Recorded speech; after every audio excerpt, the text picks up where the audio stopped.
नमस्कार, आप देख रहे हैं R world news Aparna Jain के साथ। आर वर्ल्ड न्यूज़ में आज हम देखेंगे विदेशी शिक्षा एपिसोड 2। बहुत से लोग यह मानते या कहते पाए गए हैं कि पश्चिम ने विश्व को विज्ञान दिया और पूर्व ने धर्म।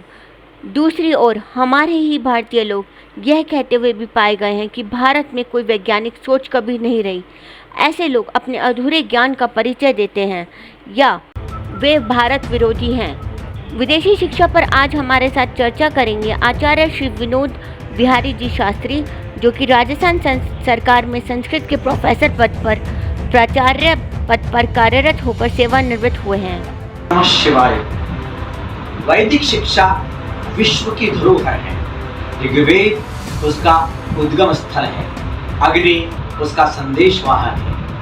भारत की वेद शिक्षा आत्मा है, सनातन धर्म कर्तव्य की ओर ले जाने का एक विश्व जनीन सत्य है। सत्यम शिवम सुंदरम और असतोमा सद्गमय तमसोमा ज्योतिर्गमय मृत्योर्मा अमृतम गमय। यह सनातन संस्कृति भारत की संदेश वाहक है। इसलिए पाश्चात्य संस्कृति में जो व्यक्ति अपना भविष्य ढूंढने जा रहे हैं, मैं उनसे निवेदन करता हूँ कि लौट आइए, हमारी इस पृथ्वी की संरक्षा और सुरक्षा कीजिए। सूर्य की शिक्षा यही है कि हम गायत्री मंत्र से धियो यो नः प्रचोदयात् ऐसा समझ करके उसकी आराधना करें और विश्व की मानवता को कल्याण में, संरक्षा में, सुरक्षा में हम लेके आए। हमारी गीता, श्रीमद् भागवत हमारा वैदिक वांग्मय का स्रोत है, तो आदि काव्य वाल्मीकि रामायण और ये सब महाभारत आदि ये सब हमारे संदेश वाहक हैं। हम विद्या विमुक्ति की ओर ले जाने वाली दिशा में काम करते हैं। हमारे युवा समाज को, पूरे विश्व को सर्वे भवन्तु सुखिनः और विश्व बंधुत्व को ले जाने के लिए हमारी सनातन संस्कृति, भारतीय संस्कृति एक संदेश वाहक साबित हो रही है। लौट आइए, हमारी धरती को सुरक्षा करने के लिए, नदी, समुद्र, हिमालय इत्यादि को सुरक्षित करने के लिए, पर्यावरण को सुरक्षा प्रदान करने के लिए, धरती को पुनः वंदे मातरम करने के लिए हिंदुस्तान जय तो भारतम, जय तो भारतम, जय हिंद। वेद पूरे विश्व की धरोहर है। भारत यहाँ से शुरू होता है अपनी शिक्षा अर्थात वैश्वीकरण, अपनी मानवीयता और उसकी संस्कृत और संस्कृति के बतौर। शिक्षा का मतलब विद्या है, सरस्वती है, शारदा है और वह विश्व बंधुत्व की ओर ले जाने वाली होती है।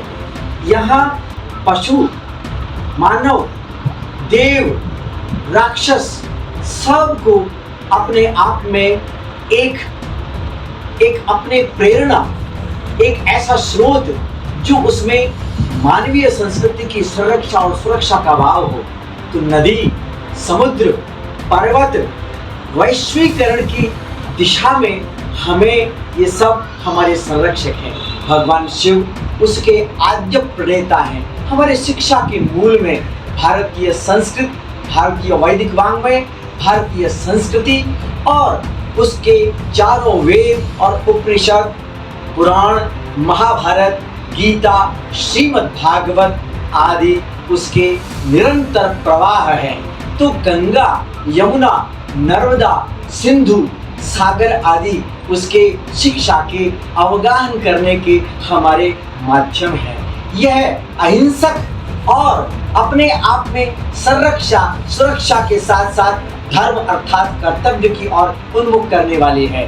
न कि केवल अब विदेशों में पाश्चात्य संस्कृति को या पाश्चात्य संस्कृति को यदि हम अवगाहन करने लगे या उसको अपनाने लगे, तो हमारा सनातन मूल्य जो वैश्वीकरण की, विश्व बंधुत्व की, सर्वे भवन्तु सुखिनः की ओर ले जाने वाला जो संदेश है, वह संदेश कम हो जाएगा, न्यून हो जाएगा।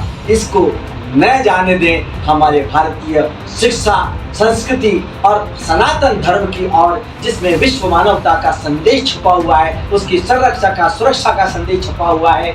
यह अहिंसक वृत्ति की ओर ले जाने वाला, सबको संरक्षा प्रदान करने वाला, इस देश की संस्कृति और संस्कृति को बचाने वाला। आइए और हमारे इस संस्कृत के माध्यम से इस शिक्षा में आप लेके आइए और ब्रह्मांड को निरस्त्रीकरण की दिशा में, अहिंसक की दिशा में अपने आप इसके ले जाने के लिए इस यज्ञ में शामिल हुई है। अग्नि हमारा स्रोत है, सूर्य और पृथ्वी हमारी भारत माता की संदेशवाहक शिक्षा के स्रोत हैं। जय तु भारतम, जय तु संस्कृतम। मैं विनोद बिहारी शर्मा, जयपुर, संस्कृत शिक्षा राजस्थान। धन्यवाद। जय तु भारतम, जय तु संस्कृतम। विदेशी शिक्षा पर हमारे साथ में जुड़ रही हैं स्नेहलता जी भारद्वाज, जो कि एजुकेशनिस्ट हैं और सोशल एक्टिविस्ट भी। आइए हम इनके विचार सुनते हैं। नमस्कार, मैं स्नेहलता भारद्वाज और आज एक बहुत ही अच्छे टॉपिक पे हम बात करना चाहते हैं कि हम पाश्चात्य संस्कृति की तरफ तो बढ़ ही रहे हैं, साथ ही साथ पाश्चात्य एजुकेशन की तरफ भी बढ़ रहे हैं। जैसा कि आप देख रहे हैं, बड़े बड़े संस्थान खुल गए हैं जो आपको ये मोटिवेट करते हैं कि आप बाहर जाइए और करोड़ों रुपए लगाकर वहां से डिग्री हासिल करके आइए, बाहर विदेशों से डिग्री हासिल करके आइए। क्या ये सही है? यह हमारे देश के भविष्य के लिए बहुत ही गलत है, हमारे युवाओं के साथ बहुत गलत है और भारत के भविष्य और भारत के युवाओं के साथ बहुत बड़ा खिलवाड़ है। इसलिए मैं उन संस्थानों को कहना चाहूंगी और अवगत कराना चाहूंगी, साथ ही बताना चाहूंगी कि इस तरह का काम ना करें, क्योंकि वो कुछ अपने फायदे के लिए देश के युवाओं को भटका रहे हैं, देश के युवाओं को भ्रमित कर रहे हैं। बाहर जाकर एजुकेशन की जरूरत नहीं है, क्योंकि हमारे देश की एजुकेशन इतनी बढ़िया और इतनी व्यवस्थित है कि उसे विदेशों तक माना जाता है। तो बच्चे माँ बाप से दूर होकर आकर्षण की तरफ बढ़ने लगे हैं, बच्चे माँ बाप से दूर होकर विदेशों में सेटल होने लगे हैं और अपने माँ बाप को भूलने लगे हैं, उनकी भावनाओं को, उनकी परवरिश को भूलने लगे हैं। तो मैं उन संस्थानों से कहना चाहूंगी, प्लीज ऐसा काम ना करें जिससे हमारे देश के भविष्य को खतरा हो, हमारे देश के युवाओं को खतरा हो। कृपया आप अपने देश को आगे बढ़ाएं और देश की उन्नति में भागीदारी दें। धन्यवाद। विदेशी शिक्षा पर बातचीत करने के लिए हमारे साथ में जुड़ रही हैं professor Rashmi Jain, farmer head department of technology, university of Rajasthan. आजकल एक जो ट्रेंड शिक्षा के क्षेत्र में देखा जा रहा है, विशेष रूप से उच्च शिक्षा के क्षेत्र में, कि बहुत सारे युवा विदेशों में पढ़ाई के लिए जाते हैं। कई करोड़ रुपए खर्च करके वो यूनिवर्सिटीज़ में पढ़ते हैं। और एक बहुत डिस्टर्बिंग ट्रेंड जो है वो ये भी है कि पहले लोग आईवी लीग में या बहुत अच्छी जो टॉप इंस्टीट्यूशंस होती थी उसमें जाया करते थे। अभी हम देख रहे हैं कि छोटे छोटे जो देश हैं वहाँ पर भी मेडिकल के लिए, इंजीनियरिंग के लिए बच्चे जाने लगे हैं। और उसके बहुत सारे कारण हैं। कई बार हम ये देखते हैं कि उनका भारत की जो हमारी जो एजुकेशनल इंस्टीट्यूशंस हैं या कॉलेजेस हैं वहाँ पर उनका एडमिशन नहीं हो पाता और फिर वो बाहर चले जाते हैं। और बाहर जाने के बाद ये देखा गया कि विशेषकर से अगर आज के संदर्भ में देखें तो उन्हें वो वापस भी आ रहे हैं, क्योंकि पढ़ाई पूरी करके वहाँ पे अगर उन्हें जॉब नहीं मिलता है या वर्क परमिट नहीं मिलता है उस देश में, तो वो वापस लौटकर भारत में वापस आते हैं और फिर यहाँ की जॉब मार्केट में अपने लिए जॉब तलाश करते हैं। और उससे एक जो समस्या पैदा होती है वो होती है कि हमारे यहाँ जो स्टूडेंट्स पढ़ाई कर रहे हैं उनकी बनिस्बत एम्प्लॉयर या नियोक्ता जो है वो बाहर से, विदेशों से पढ़ाई करके लौटे हुए स्टूडेंट्स को ज़्यादा तरजीह देते हैं। वो ये सोचते हैं कि वो उनकी जो शिक्षा है वो बेहतर है, जबकि हम सब जानते हैं कि हमारे देश की जो एजुकेशनल इंस्टीट्यूशंस हैं उनमें सर्वश्रेष्ठ शिक्षा प्रदान की जाती है। और उसका बहुत अच्छा उदाहरण जो है वो हमको भारत प्रारंभ से ही ज्ञान और शिक्षा के क्षेत्र में अग्रणी रहा है। ऐसे बहुत से क्षेत्र हैं और आविष्कार हैं जो कि भारत द्वारा बताए गए हैं, किए गए हैं, किंतु उनका सारा श्रेय विदेशी वैज्ञानिकों को मिला है। उदाहरण के तौर पर हम आपको बता देते हैं, सामान्य तौर पर नोबेल पुरस्कार विजेता इंजीनियर और खोजकर्ता गुलियर्मो मार्कोनी की रेडियो प्रसारण का जनक माना जाता है। हालांकि भारतीय वैज्ञानिक जगदीश चंद्र बोस ने इससे पहले मिलीमीटर रेंज रेडियो तरंग माइक्रोवेव्स का इस्तेमाल बारूद को सुलगाने और घंटी बजाने में किया था। इसके बाद 2 साल बाद ही मार्कोनी प्रदर्शन किया और सारा श्रेय वे ले गए। चूँकि भारत उस समय एक गुलाम देश था, इसलिए जगदीश चंद्र बसु को ज़्यादा महत्व नहीं दिया गया। दूसरी ओर वे अपने आविष्कार का पेटेंट कराने में भी असफल रहे, जिसके चलते मार्कोनी को रेडियो का आविष्कार माना गया, जबकि सच्चाई तो यह है कि जगदीश चंद्र बसु को ही इसका आविष्कारक थे। संचार की दुनिया में रेडियो का आविष्कार सबसे बड़ी सफलता है। आज इसके आविष्कार के बाद ही टेलीविज़न और मोबाइल क्रांति संभव हो पाई है। भारत के ज्ञान की और शिक्षा की सीमा इसी से हम अंदाज़ा लगा सकते हैं कि 1978 में भौतिकी के नोबेल विजेता सर नेविल मोट ने कहा था कि बोस अपने समय से 60 साल आगे थे। बाइनरी नंबर का सबसे पहले प्रयोग 200 BC में पिंगल ने किया। पिंगल एक लेखक का नाम है जिन्होंने चंदा शास्त्र नाम की एक पुस्तक लिखी है। पिंगल उस समय के संस्कृत लेखकों की सूची में सबसे अव्वल नंबर पर थे।